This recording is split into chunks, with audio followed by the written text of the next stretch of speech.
Some people have compared our vaccine rollout to Big Sean's girlfriend's Janae's last name, Varti Ayiko at all. So, so now,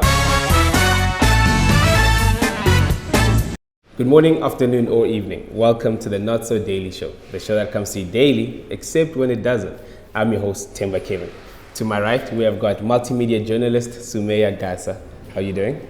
Good, how are you? I'm good, thank you. And to my left, we have got Political Analyst Nkateko Mabasa. How are you doing, brother? I'm good, man. How are you? I'm great, man. So guys, let's begin with the Anele Tembe situation. She was laid to rest this Friday after a tragic death where she fell off the 10th floor of the Pepper Club Hotel in Cape Town. Some say this is a movie they've seen before with Reva Steenkamp, and AK deserves an Oscar for his role. Others say this was a case of depression, and Anele was depressed because he has previously tried to jump off a hotel in Durban.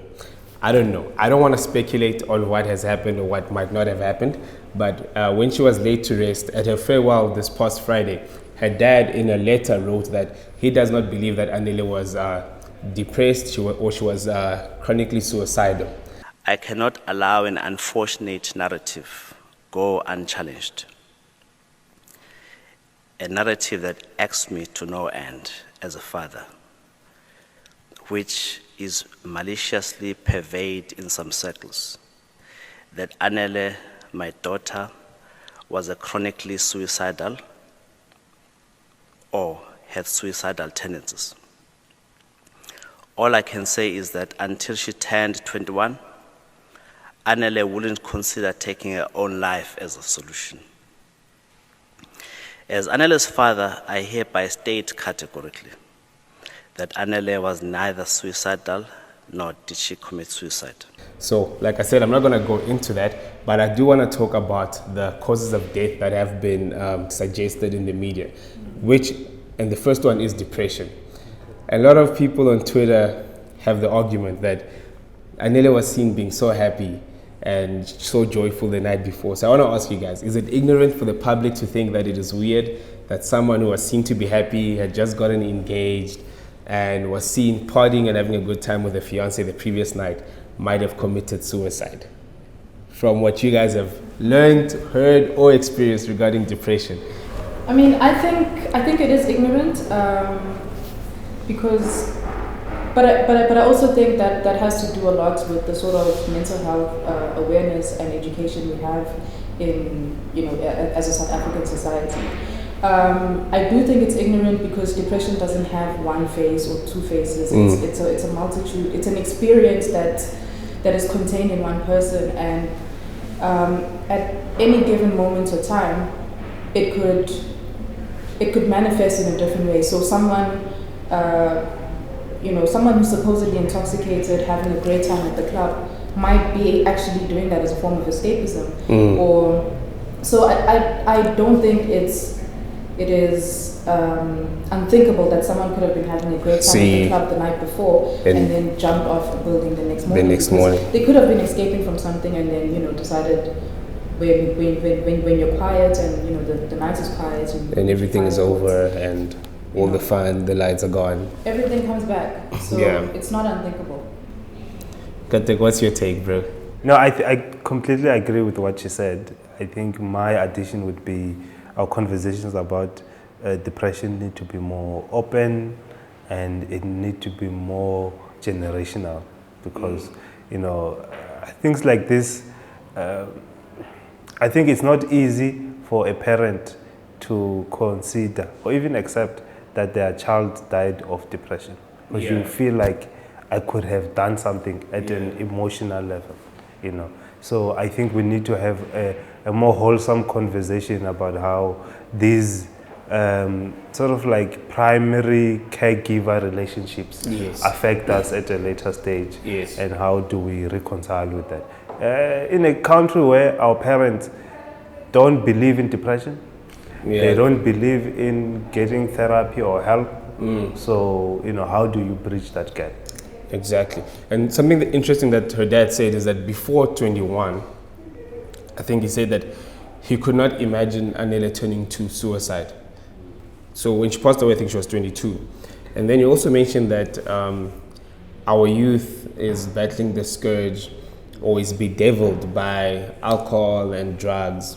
Ladies and gentlemen, we need to understand the forces that put us in a situation that we find ourselves. Of course, we must, as a matter of extreme priority, deal with the scourge that bedevils our youth. Alcohol, which is overused, and drugs. Especially if we envisage our youth contributing meaningfully to our nation building and economic development efforts.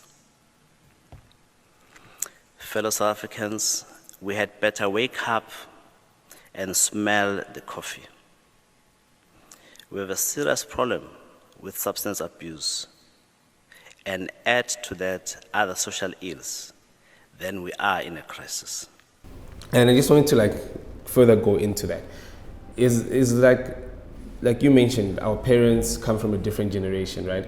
Is it a case of but alcohol and drugs have been there throughout all these generations. Yeah. So is it a case of our parents not knowing us? Or is it a case of our parents not knowing what our generation faces?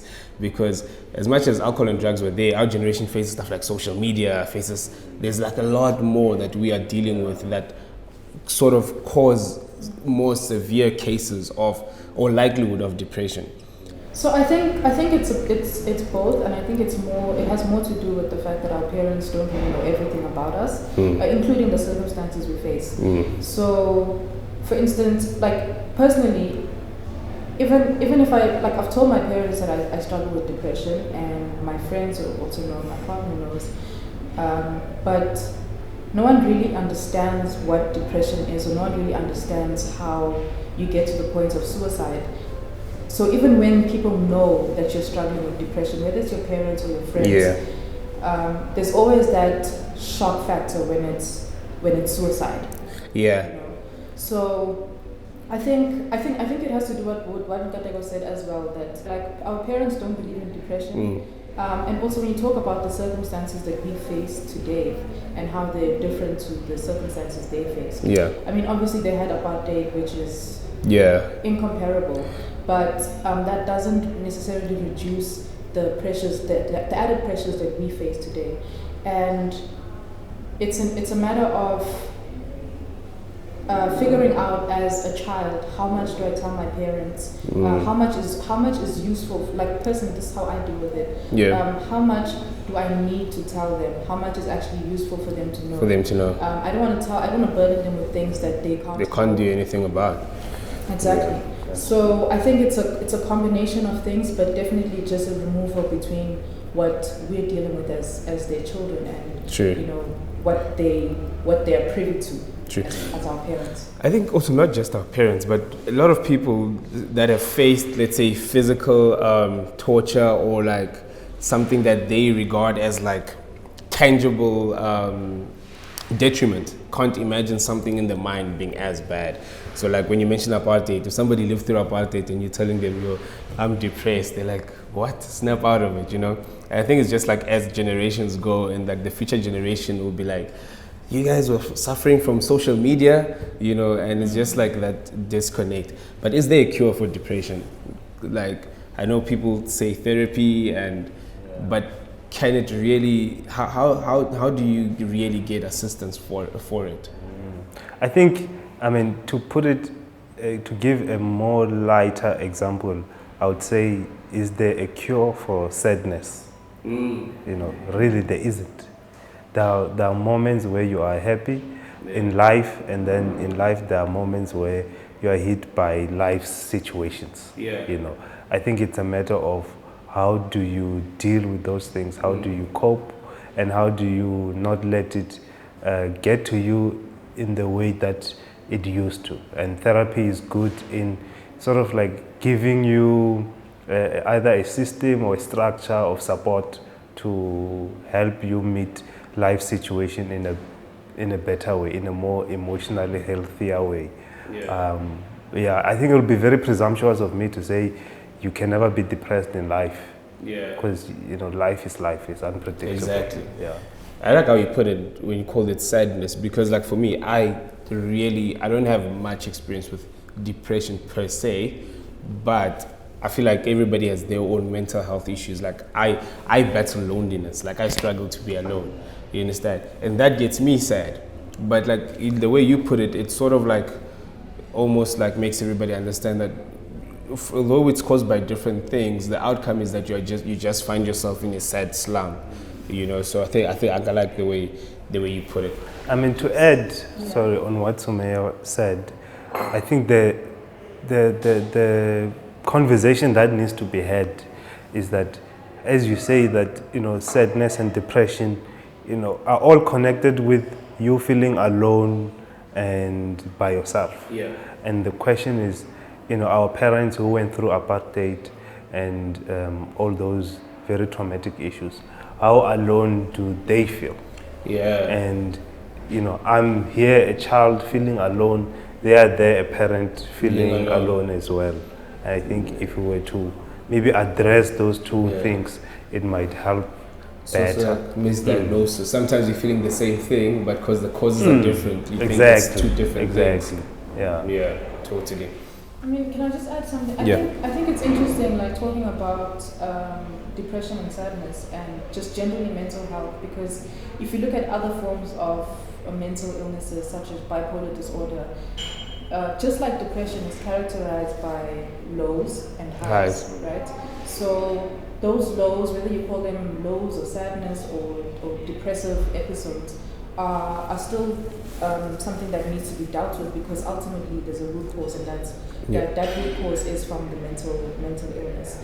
To answer your question about is there a cure for depression, I think it depends, and I'm saying this as someone who graduated from psychology.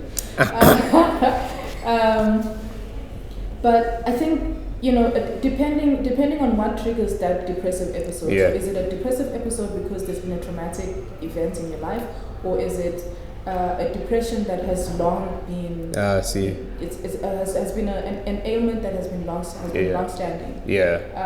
The former can be cured, therapy, medication, you know, and maybe more sort of like coping mechanisms. The latter, not so much. And I think as a society, now that we've started having these conversations about mental health, there are ways that we can sort of work together to like a collective understanding, empathy, and some form of healing. True. Because true. Even if it can't be cured, like the support, you know, even like with pharmaceuticals, there are some that don't cure but make you live a life where you even forget you suffer from anything.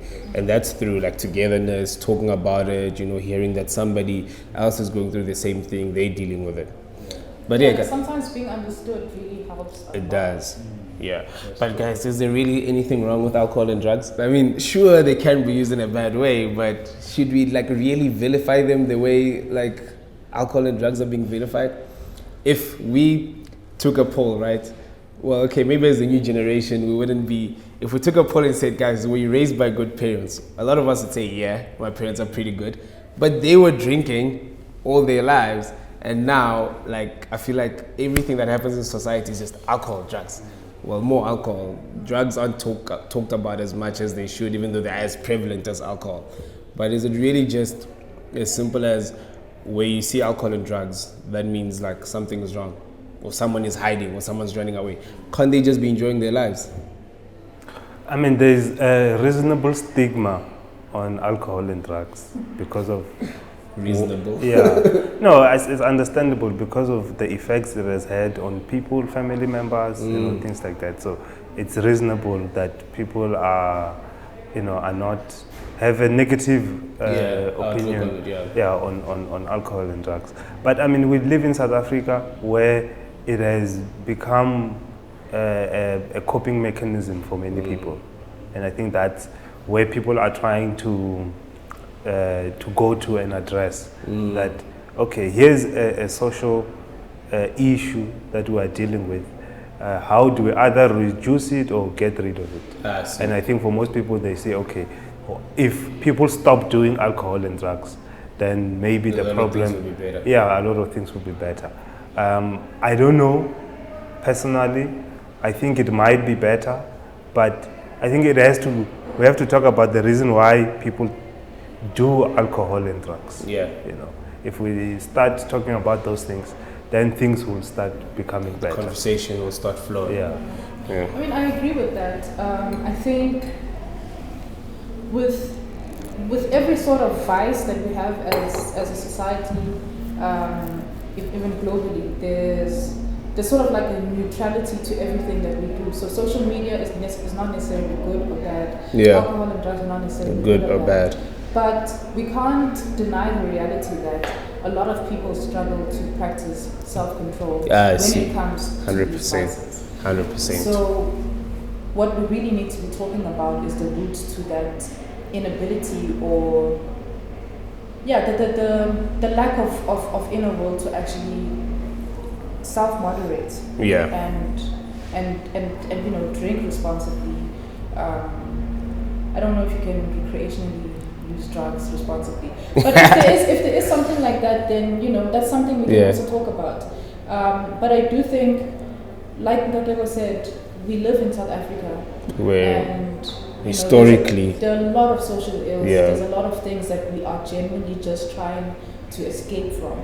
Yeah. And I think if we interrogate that and start having those conversations about why we're drinking so much, why we're using so much drugs, and we start sort of talking about that in conjunction with mental health and mental illness, we can maybe achieve something. Yeah. I'm not saying it's a solution, but no, I fully agree. You can't really, you can't separate them, especially in a country like South Africa. I would like to give an example with the tobacco issue during lockdown. Yeah, lockdown level 1 and level 2. Is that it's as understandable to ban cigarettes because you are trying to curb a pandemic. Yeah. But also you must consider people who smoke, that most of them physiologically they are dependent. It's an addiction on nicotine. Exactly. So it's unreasonable to just say cold stop. turkey. Yeah. If you do want someone to stop, then put up the structures to help them, to support them. For me, it was a very big lack of. The government showed a very big lack of understanding when they banned cigarettes, tobacco. Yeah. Because everybody knows it's not a choice. It's not an everyday choice you make. Once your body is addicted to it. So I do think there were a lot of errors that the government made, especially with the lockdowns and COVID and everything. But later on in the show we'll revisit that because I want to talk about COVID. But unfortunately the week it's been, suicide has to be the segue to the next topic.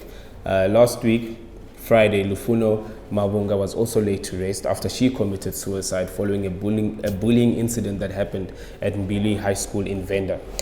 So, hey guys, this was a very painful one, especially for me, like a young girl taking her life because of bullying. Like growing up, you see guys being bullied and you don't take it as seriously because like you're part of the system and it seems so normal to you. But being outside, looking in and looking at this young girl being bullied firstly physically and then that video going online and her almost being bullied socially and cyber bullied as well, to a point where she committed suicide and she wrote a letter and said, like, did this girl have to embarrass her in front of the whole country? That like just cut so much deeper. So I don't know, I want to ask your personal views if you guys are uncomfortable, but like bullying has growing up, has it been a thing that has been like just common and accepted? Or did you guys already feel like this thing could be a life-threatening event? Like, have you seen bullying take place in a sense where like either it's life-threatening, somebody could get killed, or somebody could get so embarrassed that they would want to take their own life? I think I remember when I was in high school. Yeah, I was in high school. And we had a classmate that also committed suicide. But at that age, you just hear what happened, and most people don't want to talk about, the nitty-gritties or the details of it. I mean, things like this, when you're a child, are very, very big.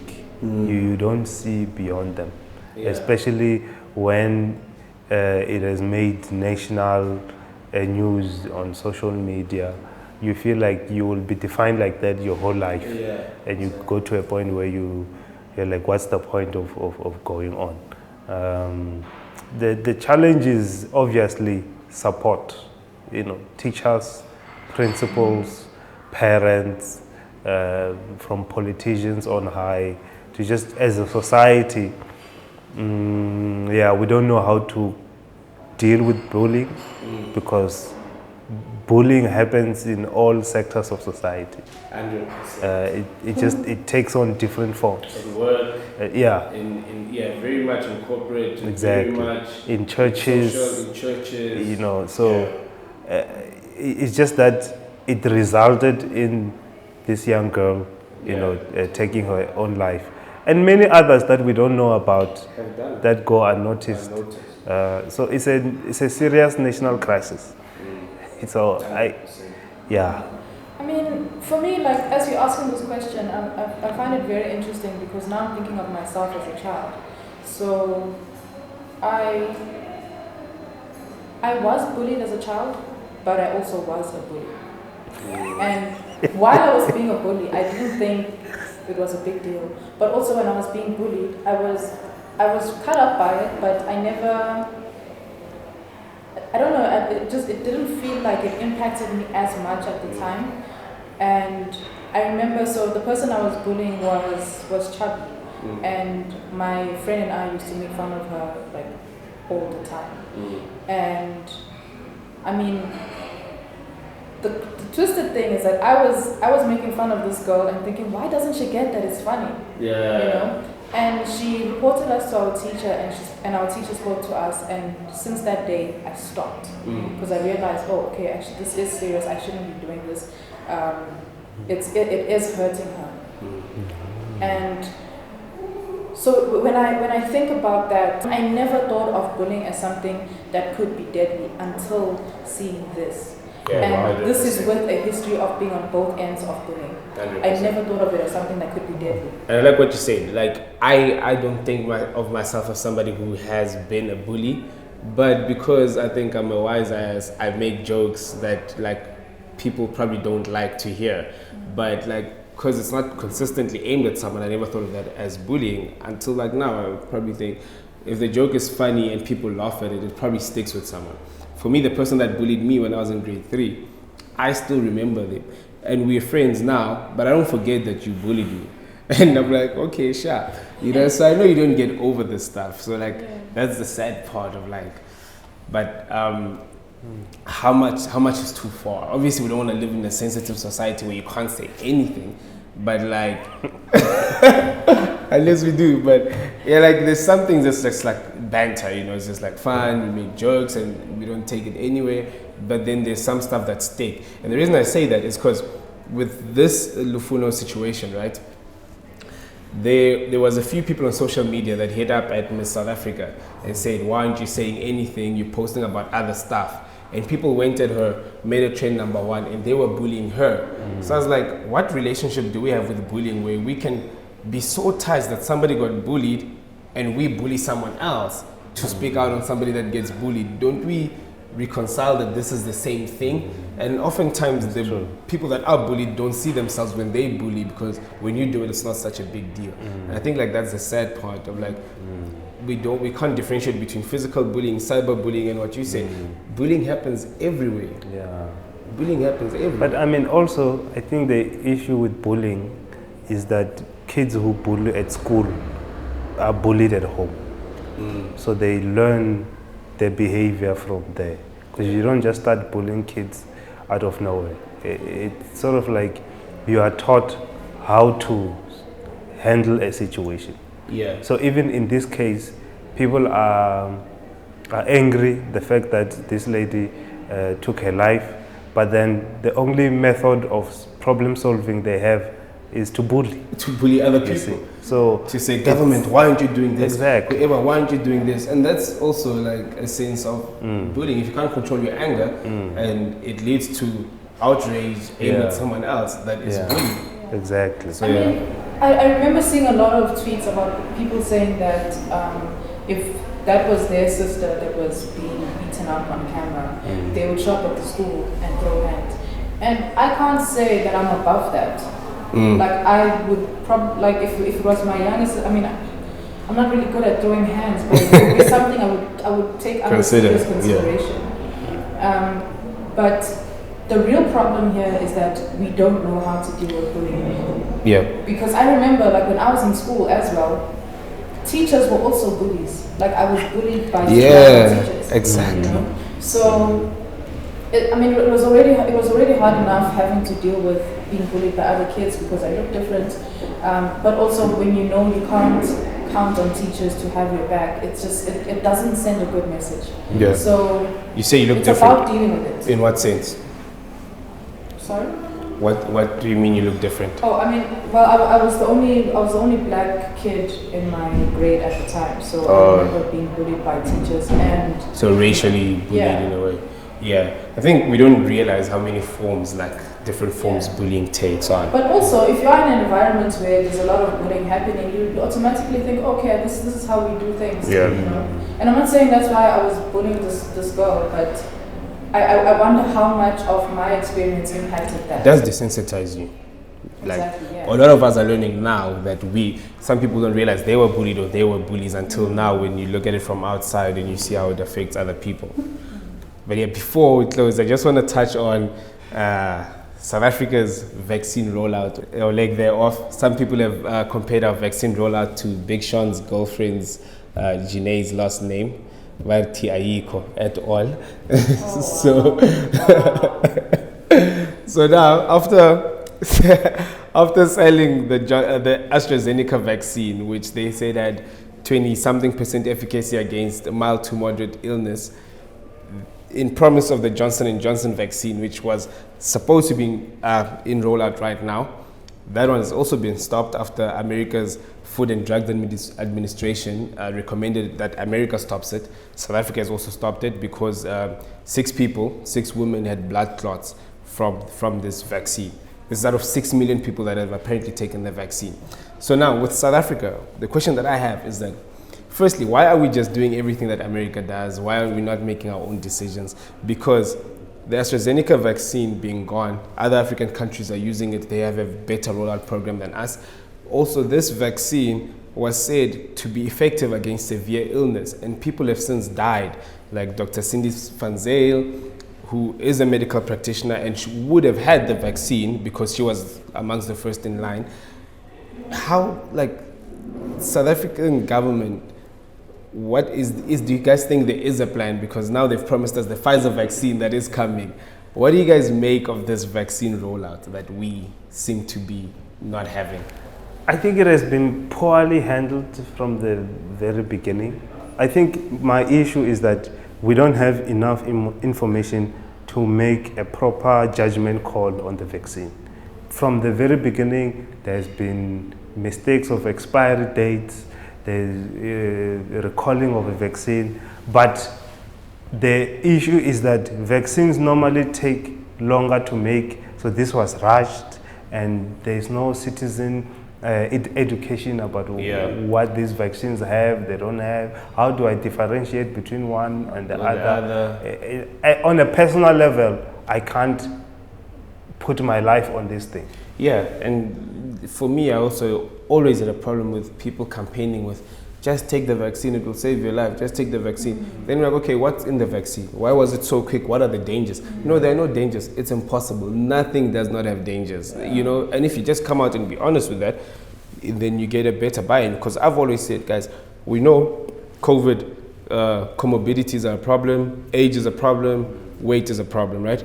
Those people have a lot more risk. Now you compare that with the risk of the vaccine not going well, then you understand, if I'm at risk, I might choose to take it. But if I'm not at risk, why are you angry at me for not wanting to take it as a healthy 25-year-old or 20, you know? So that's always been my problem. Like, there's a lack of education, and with the choices the government keeps making, it shows that they don't know either. They just listen to someone saying, it's good, tell them it's good. Then tomorrow they say, it's bad, tell them it's bad. And I'm like, you're our government. How are you so uninformed? I mean, I think it doesn't help that big pharma has this bad reputation as it is. So all of this confusion, and not just in South Africa, there's been a lot of vaccine confusion across the globe. And that doesn't help when we know how these pharmaceutical companies operate. Exactly. And like Nkateko said, the fact that it was so quick when we know vaccines to take a very long time. And I understand there's like a sense of urgency. See a lot more money and stuff that they say is put in. So like understand that, but it just, it doesn't inspire confidence when we see how quickly it has happened, and then we also start publicly, like we start watching these public displays of confusion with the expired vaccines. At some point in the US there was something about the J&J vaccines with incorrect ingredients, so they had to recall them. So there's just, I mean, again, I don't think I would take the vaccine now. My strategy is watch how it goes. Watch how it goes with the beta group, and then make a decision after, And I totally agree with you, especially when it comes to big pharma. Why do vaccines come with zero refund policies? Why do it shows it's a business at the end of the day. Now they want to introduce vaccine passports, which is like, if you haven't taken the vaccine, you can't travel to certain countries, you can't go overseas, you can't go to theaters, you can't go watch sports matches because you haven't taken the vaccine. So it's like, okay, now you're forcing me to take the vaccine even if I didn't want to. But at the end of the day, the government is paying for that vaccine. So it does look like a business strategy. And I think it's interesting because there's been a lot of public affirmations that no one is going to be forced to take the vaccine. It's your choice. But if there's going to be vaccine passports, then that's null and void. Really have a choice. And so many governments first came out to say you're not going to be forced to take the vaccine. But now it's like, if you don't take the vaccine, you're in quarantine for the rest of your life. Is that not forcing me to take the vaccine? So yeah. What do you think of the vaccine passport strategy? I think everyone is just trying to find ways to go back to a normal where we can now use the economy better, because that's the focus now, is that economies are crumbling, businesses are failing, so how do we best manage the situation? I think the challenge is that we struggle with leadership. I once remember a talk where former President Thabo Mbeki spoke about how when they were in office, they actually were not aware of these international modern things that were happening. Things like internet, they had no idea what internet was. And they had to learn on the job. So you see, that can put us as a country at a disadvantage, where our leaders have to now catch up to these modern things. And I think that's what's happening right now, is that our leadership on top are not as informed, and now they must just figure things out as it goes. And that's a great point, because in the past, the government was privy to information we didn't have. Now, before they stopped J&J rollout in South Africa, I know they've stopped it in America, and I'm looking at them to see what they're going to do. But in the past, America would tell them silently, then they'd come to us, and they'd look more smarter, more informed. But now you realize these guys are just winging it and going with the flow. You might as well listen to Dr. Fauci instead of Dr. Zweli, because he's going to say whatever Fauci said 2 weeks ago. I mean, to add on what you said, I think also it brings the dynamics of, now we have a leadership that is leading people who know more than them, or who have more access to information more than them. Exactly. And that can cause serious issues in how the country is run. I think ultimately we could manage COVID, the pandemic as a whole, much better if there's better information, open information, and also just a cohesive sense of virus and vaccine management. Because right now, we have people like me, people like Nkateko, people like you, who are not too keen on taking the vaccine because, there's nothing that has convinced us that it's a good idea so far. 100%. And we have people who are just, I want to go back out, vaccinate me now, or I'm so terrified of dying from COVID, vaccinate me now. And neither of those are healthy approaches. 100%. So if we really want to achieve this herd immunity or like some sort of normalcy, there needs to be better management, better information, and better access to information. Yeah, exactly. No, I totally agree. All right, guys, thank you so much for joining me. That's where we're going to leave it for today. I really appreciate you guys coming through. Are there any thoughts that you guys want to drop before we close? As a country, South Africa, we can do better. I think we have a lot of creativity and ideas out there. My concern is apathy amongst the youth. Everyone is more concerned about their own things, and rather than looking at as a collective, how can we create a new political settlement outside of the establishment? Because that's what we are struggling with, is that young people, millennials, centennials need to figure out their future in South Africa 100%. And then decide that no, we are going to be the new leaders. 100%. Yeah. And I think just touching on all the topics we sort of spoke about, suicide, depression, mental health, drugs and alcohol, vaccine, virus, it all boils down to the type of leadership we have. Yeah. So whether it's in school where you don't have proper training and proper sensitization around bullying, whether it's on a more national level where we talk about these things more openly and more honestly, it boils down to the type of leadership we have. And if we can get that right, we might be able to accomplish what we're actually capable of. 100%. Now, I totally agree with both of you. And I think even like with us, with a show like this, it's almost attempt to get young people involved in this type of things, to make their own decisions. Say, guys, you can't wait till you're 40 to listen to the president. These things affect you from when you're a kid, so the jokes are funny and we like the jokes, but it's just to catch people's attention. Say, guys, these people are making decisions on stuff we know about, and we can put pressure on them to make different decisions or take more time to research those decisions, and we can't just accept it for what it is. So yeah, again, thank you guys for coming through. Very informative conversation, and I hope we do this again. So until next time, guys, don't forget, we're at Seam Coffee. Do visit them, 3 Campbell Road. And also don't forget to like, subscribe, share the channel with a friend. Cheers.